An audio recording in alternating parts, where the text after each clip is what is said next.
नमस्कार दोस्तों, आप देख रहे हैं आपका अपना यूट्यूब चैनल, जिसमें हम आज बात करेंगे कि आरपीएससी सेकंड ग्रेड की तैयारी। तो क्या आप भी आरपीएससी सेकंड ग्रेड की तैयारी कर रहे हैं, लेकिन बीच बीच में आपका मन करता है हार जाने का, है ना? क्यों भाई चैंपियन, हार गए क्या? ऐसे मन नहीं कर रहा कि पढ़ाई ज़्यादा नहीं हो रही या फिर इच्छा नहीं हो रही, क्या बात है? क्यों पढ़ने का मन नहीं कर रहा? तो देखिए, ऐसा सभी को लगता है कि मन नहीं कर रहा, लेकिन पढ़ना तो पड़ेगा। अगर सिलेक्शन चाहिए, आप भी आरपीएससी सेकंड ग्रेड की तैयारी कर रहे हैं, तो आपको कंसिस्टेंसी बनाए रखनी पड़ेगी, लगातार पढ़ना ही पड़ेगा, कोई ऑप्शन नहीं है। तो मुझे लगता है कि सभी के मन में आता होगा ये कि मुझसे नहीं होगा, इतना बड़ा सिलेबस है, हाय क्या करें, सिलेबस ख़त्म नहीं हो रहा। सबसे बड़ी समस्या मुझे लगता है आज के टाइम में यही होगी कि अरे सिलेबस ही ख़त्म नहीं हो रहा यार, इतना सिलेबस है। बहुत सारे कमेंट आते हैं कि नाथ की बुक पढ़ें या फिर एमसीक्यू पढ़ें, क्या एमसीक्यू पढ़ने से काम हो जाएगा, क्या अभी पढ़े तो हो जाएगा? ये सब क्वेश्चन के जवाब आज हम इस वीडियो में देंगे। आखिर तक आप इस वीडियो में बने रहें। सारा खेल होता है माइंड सेट का और स्ट्रेटेजी का। आपका माइंड सेट अगर पॉजिटिव है तो आपका सिलेक्शन पक्का है, और आपकी स्ट्रेटेजी सही है उसके साथ में, तो सिलेक्शन 100% है। कोई आपका सिलेक्शन नहीं रोक सकता। अब माइंड सेट का क्या है कि माइंड सेट को सेट करने के लिए हमें सुबह शाम ये सोचना होगा कि आरपीएससी सेकंड ग्रेड टीचर अपने को बनना ही है, और बनने के लिए आपको क्या करना पड़ेगा? मेहनत। वो भी कैसी? कंसिस्टेंसी के साथ लगातार मेहनत। कितने घंटे पढ़ने पड़ेंगे? 12-13 घंटे कम से कम अभी के लिए, है ना? अभी इतना टाइम बचा नहीं है। बस अब पेपर आपके नज़दीक ही हैं। अगर कोई वर्किंग है तो छुट्टी ले ले, नहीं है वर्किंग, घर पे हो, लाइब्रेरी में हो, बेरोजगार हो, तो आप अपनी लाइब्रेरी में जाकर पढ़ाई कीजिए, पूरा टाइम को सदुपयोग कीजिए, इधर उधर भटकने में टाइम को वेस्ट ना करें। तो चलिए, आज आपको इस वीडियो से मुझे लगता है कि आपका माइंड सेट पूरा चेंज हो जाएगा। इस वीडियो को आखिर तक देखिए, आपको ज़रूर हेल्प मिलेगी। सबसे पहले शुरू करते हैं कि भाई, क्या आरपीएससी सेकंड ग्रेड सच में आसान है या इतना टफ है कि नहीं हो सकता? भाई दो क्वेश्चन है, या तो बहुत आसान है या बहुत टफ है। तो बहुत आसान भी नहीं है और इतना टफ भी नहीं है कि इम्पॉसिबल ही हो। अरे बहुत सारे स्टूडेंट निकालते भी तो है ना, वो कहाँ से आए? कोई एलियन थोड़ी ना, अपने जैसे स्टूडेंट है वो कहीं बाहर से नहीं आए, वो यहीं के ही है। बस उन्होंने क्या ऐसा किया जो आप नहीं कर रहे, या उन्होंने हमसे अलग क्या किया? उन्होंने यही किया कि लगातार चुपचाप शांति से अपनी तैयारी की, ना हाहुल्ला किया, ना दिखावा किया कि मैं पढ़ रहा हूँ, पढ़ रही हूँ। उन्होंने सिर्फ अपना काम किया। कंपटीशन बहुत ज़्यादा है, ये बात भी एकदम सही है। हजारों लाखों बच्चे फॉर्म भरते हैं, लिमिटेड वैकेंसी है, वैकेंसी ज़्यादा नहीं है, लेकिन फिर भी जो वैकेंसी है उस पर सेलेक्ट तो होते हैं ना। अब आप लोग कहोगे पॉलिटी का रिजल्ट देख के कि जितनी वैकेंसी थी उतने भी बच्चे सेलेक्ट नहीं हुए। वो कुछ कुछ चीज़ों के अपवाद होते हैं। देखिए, हर चीज़ में अपन ऐसे कंपैरिजन करने लग जाए ना, तो फिर जीवन जिया ही नहीं जाएगा। ठीक है, कंपैरिजन वहाँ करना अच्छा है जहाँ ठीक है, उम्मीद है कि कुछ ठीक है कि भाई कर लेना चाहिए, लेकिन जहाँ बेबुनियाद की बातों पे कंपैरिजन नहीं करना चाहिए। कुछ एक बातों को लेकर ही बैठना चाहिए। ज़्यादा चीज़ों को पकड़ने से जीवन बहुत मुश्किल हो जाता है।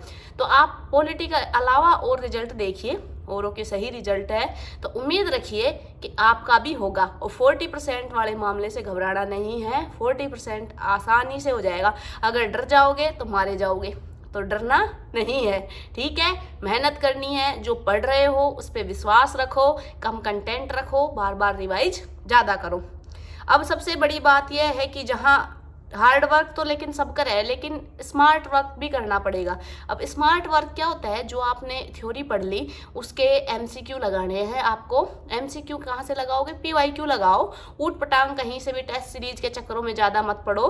टेस्ट सीरीज दो ठीक है, जो क्वेश्चन नहीं आता उसको आप लिख लो या फिर वो कर लो, पर बहुत ज़्यादा अंदर डीप में नहीं घुसना है। आपको पैटर्न फॉलो करना है आरपीएससी का, क्योंकि आपका मेन एग्जाम कौन लेगी? आरपीएससी लेगी। तो आरपीएससी के अकॉर्डिंग ही आपको पढ़ना है, टेस्ट सीरीज वालों के अकॉर्डिंग नहीं पढ़ना है। आपको ये नहीं सोचना कि टेस्ट सीरीज में तो इतना टफ क्वेश्चन आ रहा है या इतने इजी क्वेश्चन आ रहा है, अपना तो हो रहा है या ना हो रहा। इन सब चीज़ आप मत पढ़ो। आप देखो कि आरपीएससी के कितने क्वेश्चन हो रहे हैं। ठीक है, और सिलेक्शन उन्हीं का होता है जो हार नहीं मानता। हार तो माननी ही ना है, कुछ भी हो जाए बस मर जाऊंगा, हार नहीं मानांगा, है ना। लास्ट तक करते रहेंगे तैयारी जब तक नहीं मिलेगी सरकारी नौकरी। ठीक है जी, तो तैयारी करनी है। और आप जहाँ भी हो वो आपकी पुरानी मेहनत का फल है। मतलब मान लो आपने कोई भी एग्जाम को किया है क्रैक, तो वो क्रैक कैसे किया? क्योंकि आपने पहले मेहनत की है ना। और अभी आगे जो भविष्य में होगे वो आज की मेहनत का फल होगा। तो आपको क्या करना है, आज मेहनत करनी है ताकि हमारा भविष्य शानदार हो। अब हम सबसे बड़ी गलती क्या करते हैं, रोज नया नया प्लान बना लिया और फिर मैंने फॉलो ना करा। आज ऐसे प्लान बना लिए कि आज हम 5 सब्जेक्ट पढ़ लेंगे, आज हम फलानी किताब से पढ़ लेंगे, आज उस किताब से पढ़ लेंगे। तो ऐसा काम ना करना है। हमने एक ही कंटेंट रखना है, बार बार चेंज ना करें। जो आपके पास है, मैं हमेशा कहती हूँ उस पर विश्वास रखिए। अगर कंटेंट में दम नहीं है, उसको चेक करने का तरीका है कि आप पीछे के 2-3 साल का पेपर देखो। अगर वो पेपर का क्वेश्चन, आरपीएससी के पेपर का क्वेश्चन आपका कंटेंट में ऐसा सोल्व हो पा रहा है, 70-80% क्वेश्चन मान लीजिए उसमें सोल्व हो पा रहे हैं, तो वो कंटेंट अच्छा है। और मान लो उसमें 10-20% भी क्वेश्चन नहीं हो पा रहे आपके, तो फिर वो कंटेंट काम का नहीं है। फिर आपको ज़रूरत है कंटेंट को बदलने की, तो आप अपने कंटेंट को बदल सकते हैं। फिर नोट्स बनाते रहना। सिर्फ नोट्स बना लिया, शॉर्ट नोट्स बना लिया, भाई खाली नोट्स और शॉर्ट नोट्स से काम ना चले। आपने क्या करना पड़े, मैंने रिवाइज करना पड़े। तो कोई भी चीज़ को बना लिए ठीक है, लेकिन उनको बार बार आप रिवाइज भी कीजिए। और फिर यूट्यूब पे बहुत ज़्यादा टाइम वेस्ट करें। मतलब आजकल आज की क्लास देख ली, आज वो की क्लास देख ली। भाई यूट्यूब को ठीक है पढ़नो, कोई गलत बात ना है, लेकिन यूट्यूब का पढ़ो के ज़्यादा याद ना रहे। मतलब ये रहेगा कि 1-2 दिन 4 दिन के लिए शॉर्ट मेमोरी के लिए यूट्यूब ठीक है, लेकिन बहुत लॉन्ग मेमोरी के लिए या एग्जाम में हमें क्वेश्चन करने के लिए यूट्यूब से काम नहीं चले। पढ़नो पड़ेगो, क्योंकि यूट्यूब से याद करोड़ा में क्या आप कंफ्यूज ज़्यादा वहाँ, है ना। खाली यूट्यूब से पढ़े उड़े तो कंठस्थ तो है को ना, फिर कंफ्यूज हो जाएगा, यू आएगो कि यू आएगो। दो ऑप्शन हम कंफ्यूज रहे हमेशा। क्योंकि ये मेरा पर्सनल मेरे साथ एक्सपीरियंस मैंने करके देखो कि मैं यूट्यूब से पढ़ी खूब, लेकिन उतना दम नहीं लगता। फिर ऐसे लगता है कि यार चीज़ें अच्छे से नहीं हो पा रही है, जिस हिसाब से होनी चाहिए उस हिसाब से हो नहीं पा रही है।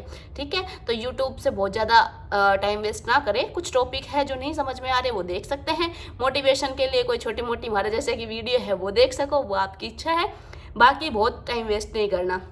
मॉक टेस्ट देना है, बहुत ज़्यादा मॉक टेस्ट के चक्कर में ना पढ़ना।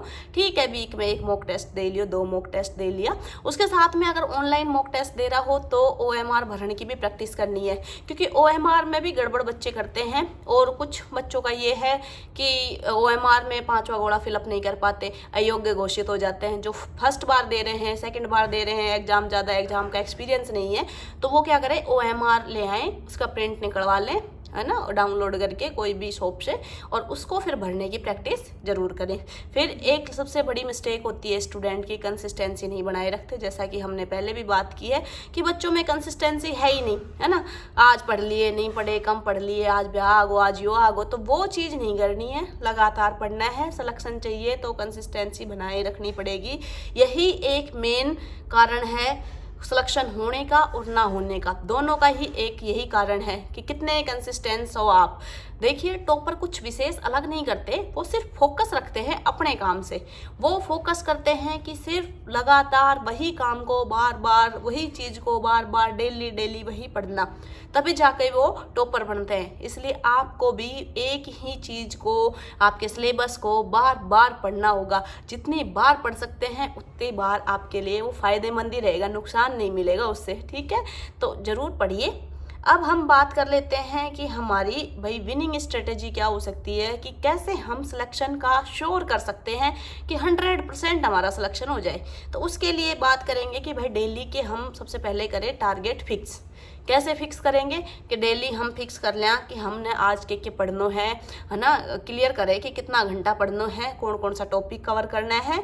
तो वो करने से आपको ये फ़ायदा होगा कि आपके माइंड में रहेगा, आप उन्हीं किताबों को लेके अपने टेबल पे बैठोगे कि आज अपन ये किताब ही पढ़नी है, के अलावा कोई किताब ना पढ़नी। तो उससे ये बेनिफिट रहेगा कि कन्फ्यूजन दूर होगा और फटाफट आपका सिलेबस कवर होता जाएगा। ठीक है, फिर सब्जेक्ट का रूल बना लो कि भाई आपको जीके का 2 या 3 सब्जेक्ट पढ़ना है और जो सेकंड पेपर आपका सब्जेक्ट है उसकी यूनिट पढ़नी है उस हिसाब से। और बहुत लोग पूछते हैं कि कैसे बनाएं, भाई 6-6 घंटे का कर लो, 7-7 घंटे का कर लो। पढ़ने की कैपेसिटी पे डिपेंड है कि आप 13 घंटे पढ़ रहे हो, जितना भी पढ़ रहे हो, जितने घंटे पढ़ रहे हो, 50-50% का रूल लागू करो। पेपर 1 का भी उतना ही महत्व है जितना पेपर सेकंड का है, क्योंकि अब दोनों में 40% का मिनिमम क्राइटेरिया हो गया है। तो दोनों सब्जेक्ट को, दोनों पेपरों को बराबर टाइम देना है आपको। ठीक है, तो आपको करना है कि भाई आप मान के चलो कि आपने पढ़ लिया 6 घंटे या 7 घंटे आपका जीके, तो जीके में 2 सब्जेक्ट 3 सब्जेक्ट आपकी वो इच्छा अकॉर्डिंग है, तो 2-3 सब्जेक्ट कम से कम रखें, 2 तो कम से कम रखें, 3 आपके अकॉर्डिंग कर सकते हो। ऐसे ही सब्जेक्ट के अंदर आपको सब्जेक्ट में जैसे एक यूनिट पढ़ ली, उसके अलावा जो आपकी बुक्स वगैरह लगा रखी है साथ में उसको कवर करें, ताकि चलता रहे। शिक्षण वीडियो को भी साथ साथ लेकर करते रहे कवर। अब हम बात कर लेते हैं रिविजन। तो रिविजन सबसे बड़ा मास्टर की कह सकते हो आपकी वो है। रिवीजन करना है आपको, जैसे डेली बेस पे रिवीजन ना हो पाए तो आप क्या करें कि वीकली रिवीजन जरूर करें। वीकली रिवीजन कर ले, PYQ के द्वारा रिवीजन कर ले। रिवीजन करने के बहुत सारे तरीके हैं, तो रिवीजन करेंगे तो ज़्यादा चीज़ें याद रहेंगी, ज़्यादा से ज़्यादा रिवाइज